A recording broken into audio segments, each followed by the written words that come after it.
Dave, how are you? We are joined by Uwate. How are you? Have you played your match yet? Mr. Uwate has won his first match. Where do you live now? Miami.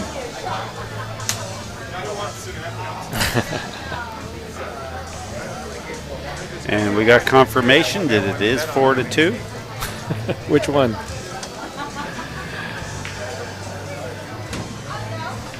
So, Aaron Frady to break. Last time when John broke the 6 ball, the left corner ball went dead in the pocket. This time the right corner pocket, the whatever ball that was, went so fast I had no idea what it was. No, it went so fast it didn't go in. Yeah, I was going to say, wait a minute. Didn't go in. It went so fast it decided to stay up. Like I said earlier, the problem with 9-ball and me is that you need to be able to count at this game, and I'm just not that savvy.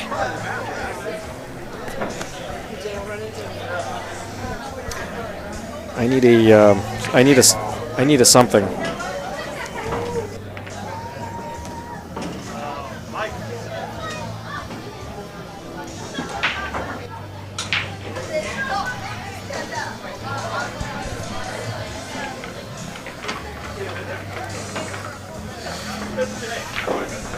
Well, the 2's in a little bit of a funky spot. He can cut it, try and beat the side pocket, but I don't know whether that's going to work. I think he's going to be best served if he just draws a cue back into the 3 and banks the 2 short. Sure, and you have a good chance at going, if you come up short, go back and forth, the 2-ball die on the end rail, and the cue ball would be in position for the 3-ball if you happen to make it. Right. Well, I think that's the best way to do it. But with me, I get to be frustrated. I would fire this 2-ball just to watch that cue ball go back and forth. I love it. Yeah, it looked like he was going to play safe all the way, and this could get him in trouble if it went in. It's a very, very good shot.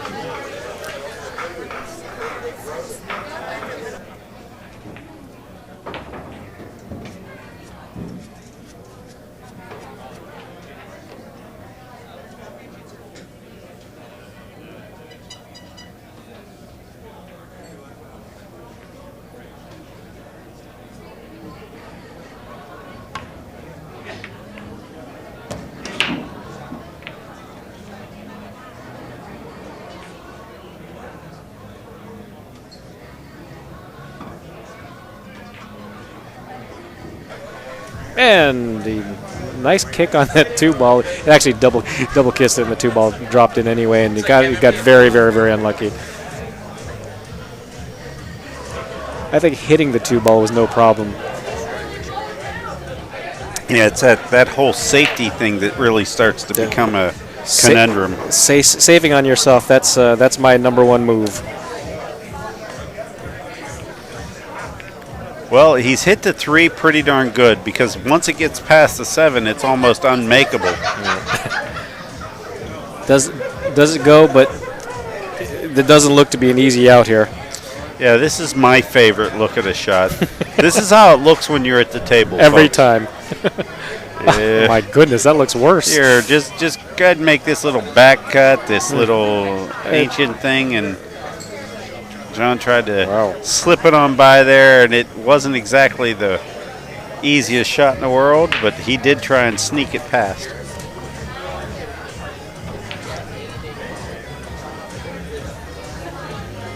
Just got to say, Strokers is a great pool room. If you get a chance to come down, please, by all means, do so. Palm Harbor, Florida. One other thing, if any of you folks are looking to get a Kamui tip, Kamui's teamed up with Inside Pool Magazine here.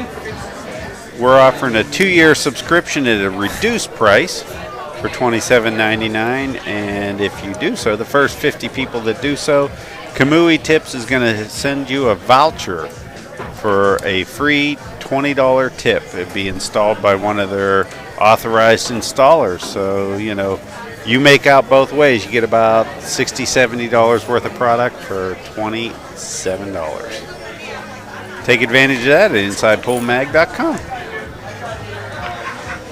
Is there a tip man here, JR? You know, I don't think there's a tip man on the premises right now, but they do have a tip man. Like, this is one of the locations where you leave your shaft, leave your tip, whatever, and then he comes back. And a couple of cue makers here in this area, amateur cue makers, and they do a fine job. But the good mechanics. now,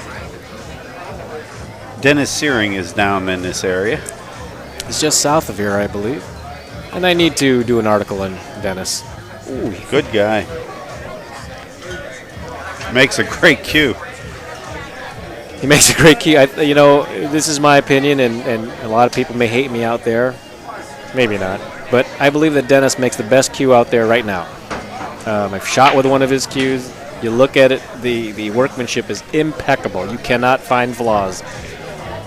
Well, Dennis and Buddy used to Steve and Steve Miserak and Buddy used to always get their shafts made from Dennis. What a great maker and a good guy. He's a good guy. Real good guy. Meanwhile, back in the game. What's the score here, JR? I believe the score is 4-2. Still 4-2. Yeah, it's not like the pros where if you blink, Alex Pagulayan runs 12 racks on your head, you know. It's like, what happened? Well, both the guys here play pretty sporty at their homeroom. Thank you. That was pretty embarrassing, folks. We just had a mouse take a leap off the phone, or off the right off the table here. Oh, he's working now. Again, we'll be able to actually commentate, tie our shoes, and chew gum at the same time. But Aaron has ball in hand here. Again, the 4-ball on the side rail is that's going to be the tough ball. I see a 1-rail follow, either off the bottom rail or the side rail here through the 9-5. I don't like this here. I don't know.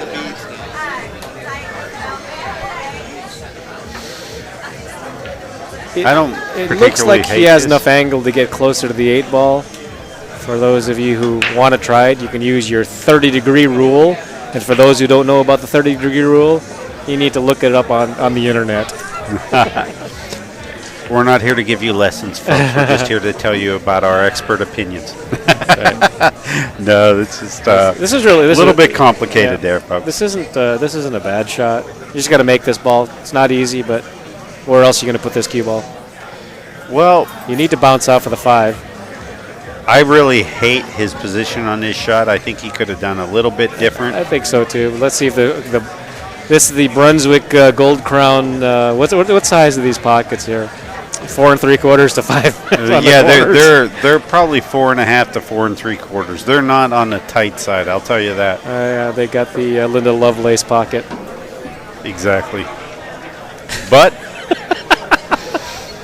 Aaron Frady is on the right side of those huge, gaping holes that we call pockets, and he's, basically on his way down to the 7. That's right.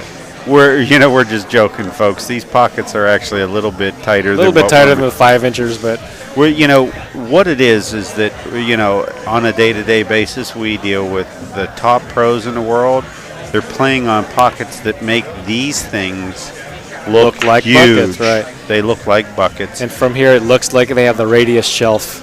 Right. I think, and someone can confirm that if. Well, I can see the hole off the shelf, which sometimes cannot happen off of this angle. So yeah, they're cut back. They've got a little bit of a bevel. That's right. That's what I call the amateur bevel, because I can't make a ball without it. But Aaron Frady has taken full advantage of it. We were recently down at the Diamond Billiard Factory, and we were chit-chatting because we were doing some video for the folks, and we're going to be releasing some videos on all about diamond pool tables, of course.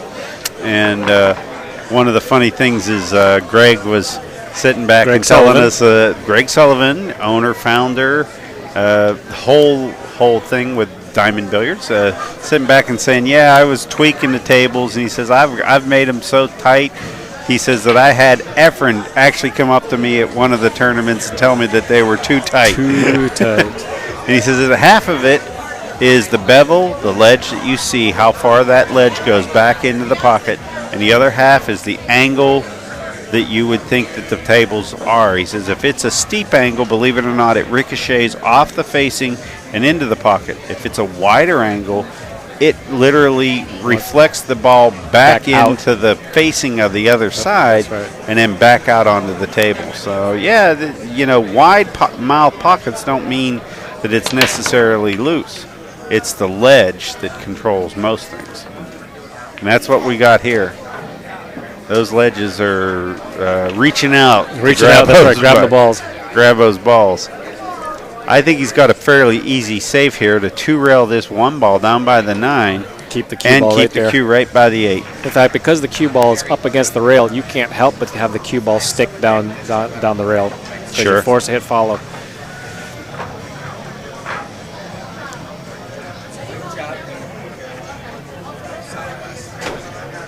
And to beat a dead horse, I really would like him to take a look from the other side to see where that one ball is going to go, so he knows where the one ball is going and the cue ball, what the cue ball will see after this. He hit it thin and tried to actually make this ball. Well, he saw something different from what we saw. We're thinking lock him up, play safe, have the 1-9 if he misses it. He's thinking I'm just going to make the ball and run out. Well, that's right. why we that's get paid the big bucks, right, is because we never make a mistake. That's right. Well, there's a ball that skidded on me one time while I was up here in the booth. I've missed 3 or 4 balls from the booth. I admit it when I miss them. Right. But back to Greg Sullivan and Diamond Tables. For those if you don't know, you can take a look at the YouTube videos. Greg Sullivan explains a little bit about the formulas he looks at as what the pocket is supposed to be like as far as diamond tables go. It's not like he just made them tight or anything like that. The angles of the side of the pockets, the drop of the shelf, the amount of ball you can see before the ball has to drop. He has a number to it, so it's not a loose thing. It's not a feeling thing. He uses formulas and numbers. So that's why Diamond Tables, I mean, they're really the leader in the industry as far as specifications for what a tight pocket's supposed to be like, or what a pocket's supposed to be like. Well, then that's the nice thing is that you can go from a diamond table in Maine to one down in Arizona, one up in Washington, one in California, Florida, and they're going to be relatively the same. That's right. And I'd like to see the other table manufacturers go that same route. Well, to take it to a science, how can that hurt? Right. How can it hurt? As people in the pool industry, that's how we look at it. Right. But them, a lot of the manufacturers out there right now, they look at it as, well, how pretty is it, and do people want it as a piece of furniture in their location, in their house? I am stunned by the same manufacturer how vastly different their pockets are from one model to another. It's whatever the person that designed that table said they should be. Yeah. Right? Well, if he makes this shot, he is definitely wide open here. I like low right-hand English on the 4-ball. And he's in the pocket. Oh! No, he missed it, and he got around. And well, I'm just going to go out on a limb and say that these 4 balls are elementary. This is something that you give Tom Cruise and make him look good on television. I guess the only thing is that he's got to make sure he's got enough angle on the 8-ball to make it easy. He doesn't want to pound that 8-ball. We're talking about the 8-ball. He still has the 5-ball and 7-ball. And he runs into the 9. And he's perfect. Perfect.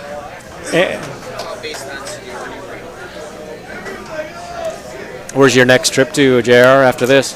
we go to the Great Southern Billiard Tour finale in Goldsboro, North Carolina. Next week, we'll be there from the 9th through the 13th of November.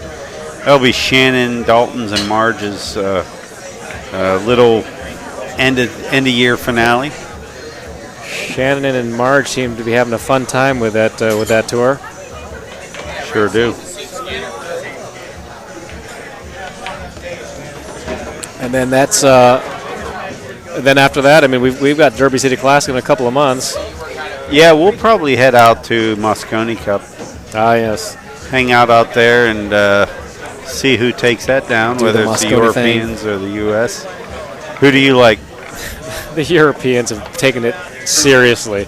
I mean, until the United States starts to take it seriously like they have, we're up against it. I mean, we need 4 or 5 Shane Van Bonings. Right. We've been the best in the world for so long, and now the Europeans, it's an attitude thing too. You know, not to take away from their skill because they've got a lot of skill, but their attitude is they want to win it.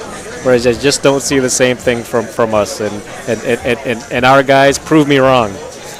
Please, prove us wrong. Right now, I think most of the attitude now is it's only in the last 2 years that it hasn't become a race to be even on the team. Right. You know, in the past, it's been accidental. Like, oh, I'm on the team. The team. What do I get for that? Well, that's sweet. That's nice. And you know, I'm not cutting it down, but for the Europeans, for decades. 2 decades now, they've been in it to win it. That's right. They haven't always had the players, but they, recently have had the players, and there's been a couple of times when they had the players on paper and still got beat. Right. And that's actually, I think, hurt the U.S. because they feel like, well, we can still win with the big game's up. That's right. And I don't think that's the case. I think that what we need to do is really seriously get our players convinced that they need to go at this as a team. Absolutely. And that they need to really seriously look at their training regimen as a person.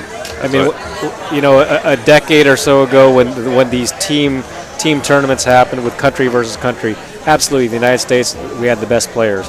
But we can't say that anymore. It's not a lock, and I'd like to see us come back and win it. This is real competition now. Yeah, it is. It's seriously something right now where you can look at the UK, whose island is twice the size of the Philippines. That's if you look at it, right? And they're starting to sport quite a few world champions over there. That's right. And the Philippines, obviously, we don't even need to get into that. But look at this. We don't even have somebody that we can say dominates the world, and yet we walk around saying that we're the best players in the world, and we might be the best players in the U.S. The U.S. players are the best players in the U.S. some weeks. So I think it's starting to get pretty obvious that you have to be from a small island nation to be a top pool player. So we have the Philippines, the U.K., Taiwan. It's going to be Indonesia, exactly. Japan. Pretty soon it'll be St. John's Virgin Islands, Guam. If you're from New Zealand, Tuvalu. you got a shot. That's right.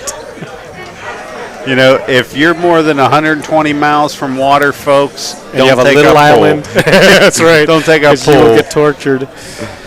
But seriously, I mean, on our Moscone Cup team, who do we have from the United States right now? Oh, you're putting me to the test. I think we have Mike DeShane, Shane Van Boning, Johnny Archer, Sean Putnam.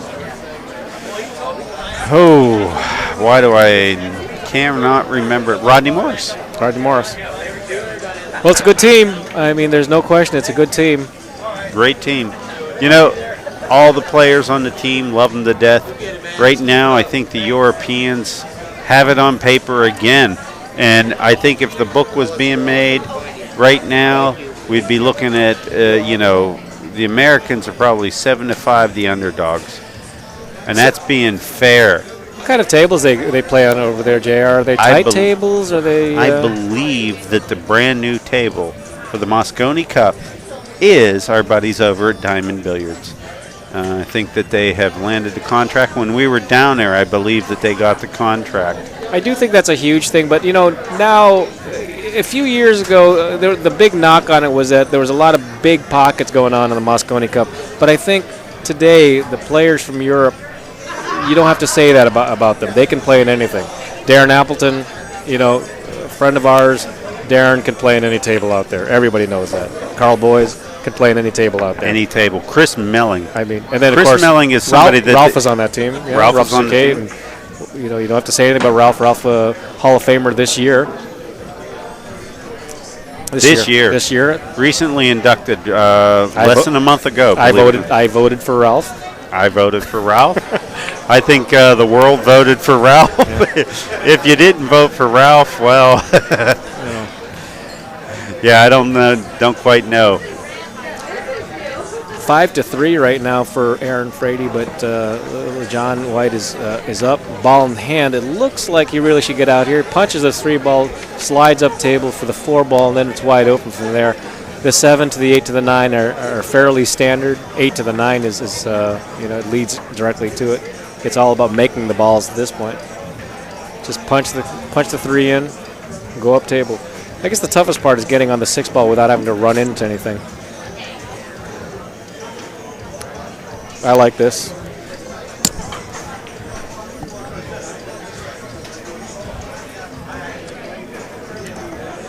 I'm very fortunate, JR, many years ago watching the World Team Billiards from Mucci I believe Mucci was the sponsor for that, and Ralph Souquet was the one of the few Germans. Ralph and of course Oliver Ortmann were the two that really knew what they were doing. There were 5 or 6 other Germans in that team that, yes, they were good players, but they've fallen off the wayside and no one's ever heard of them again. Right.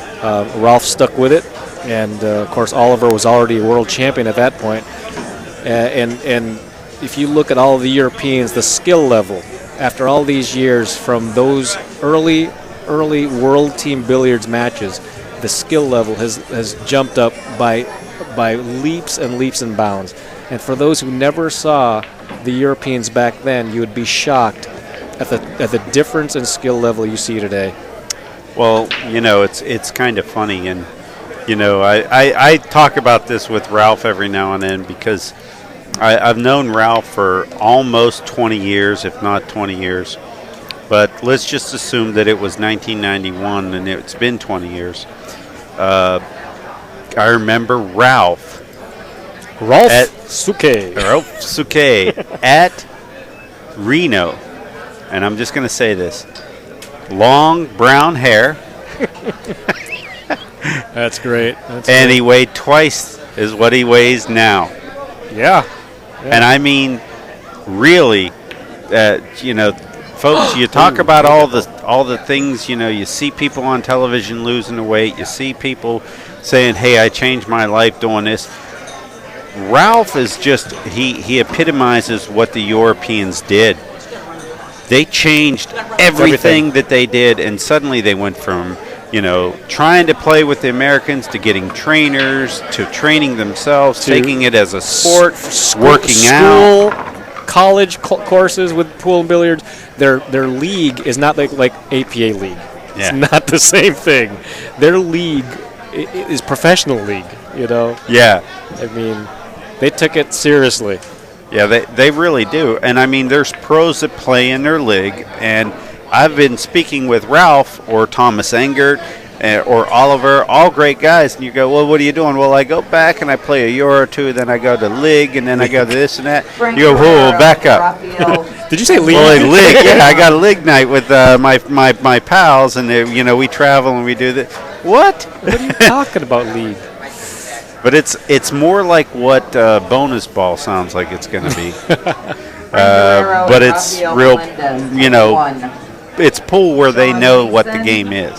Bonus ball right now still has yet to be decided by the American public, but it seems like that it's going to have a pretty good start. Larry Shaborak, definitely trying to do what he can to get that game out there, and it should be interesting. It should be a lot of fun. Adrian Warden and Keith Clark. I know John White just won this game, so it must be 5-4. It must be. Must be. You know, if And we'd again, only cancel that. commentate on Right, this right. game, darn it. No Adrian Warden. You know, Keith at Clark this yet. point, and every game, of course, is important, especially for a race to 7. But because these guys are doing this Gerald 5-4, Ross and 5-3, William. every game is so important because let's just say Delisle, Aaron won that table game. 10. 6-3 Gerald Ross is and so William much different than Delisle, 5-4. table 10. Well, anytime you get a guy on the hill and you got to win a string of games Right. in a row, Right. it gets really brutal. And we'll go back to David when we Babu talked about and going 3-2 instead of Buckball. 4-1. Look at the Table difference. 12. John White's still in the game. Babu and Prescott Buckwald, table 12. James Agate and Michael Smith, table 13. James Agate. Now he's made a ball here, and Michael if he could Smith, cut this table ball and still 13. stay on this 2 ball, it is wide open. I think he can low cue this ball. He doesn't have to hit right-hand English. Johnny He doesn't Wynn want to and hit Paul right-hand, as a Lacane, matter of table fact. 2. Only issue is Johnny that he is a Wynn left-hander. And Paul Lacane, table 2. As a right-hander, no problem. As a left-hander, he's going to have to put his right leg up and stretch out, and there he goes. But he looks like he's reaching it. And he is Slow Englishing the spinning it. ball. He's going to slow spin it instead of drawing it. This could be trouble. No, he's good.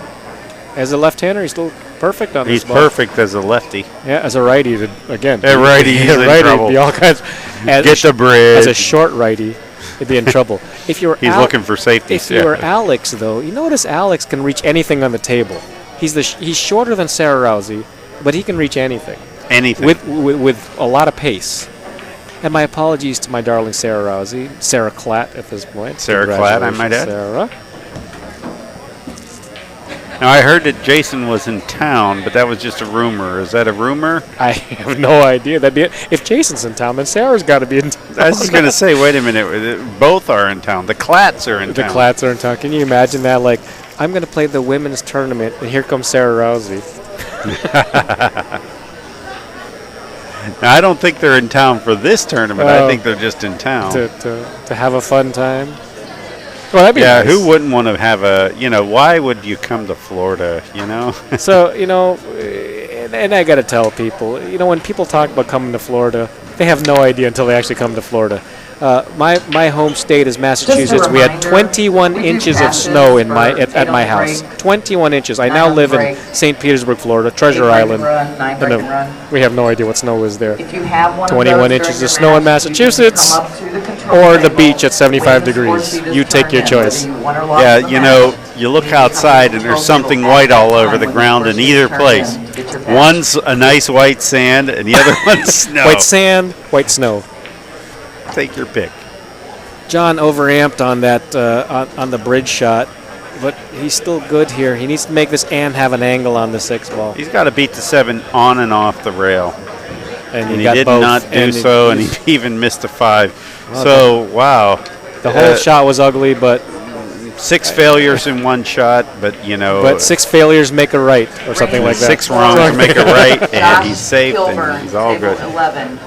Randy Morris and Josh Kilburn, table 11.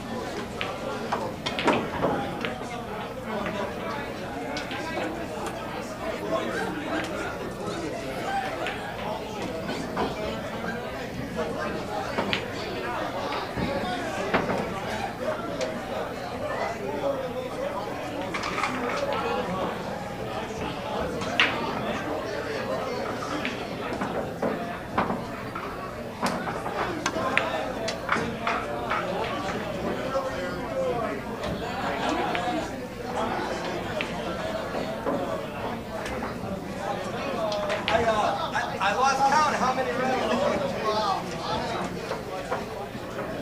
I mean, I'm not complaining because I know I'm done. This game is so important because if John wins this one, he is, not only is he right back into it, obviously he's tied this up where at any time Aaron looked like he could have run away with this. This was right. Like, he held the Barbarians from the gate. At any time, Aaron could have got the hill and forced John to do what he almost did automatically, was win every game in a row. John just did it with a little bit of an insurance policy here is what it's looking like. This is an interesting position because I know he's thinking, should I just stop the 6 ball and bank the 7, which is a fairly easy bank for bankers on this type of equipment. Believe it or not, I'm guilty of thinking Absolutely. the same thing. Let's see what he does. I mean, if he tries to pound forward 2 rails, he could get himself into trouble.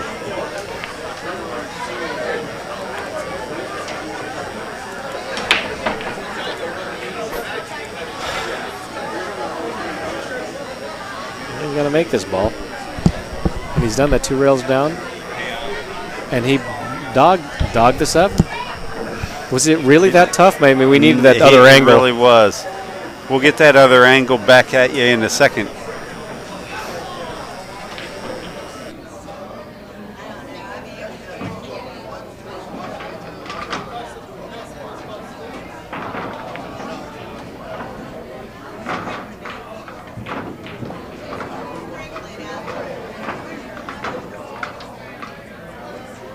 Again. All right. Well, Aaron's got this shot, and it looks like fairly easy. Just make this ball. The 8 ball's hanging. Just roll it in. But he's spent more time on this shot than he's done with others. And there you go. And that's it. That's how a set changes. That's how a set changes. That one shot. That one shot. But as I said, he spent more time on that one shot than he had on any other shot. Oh, here we go. Somebody's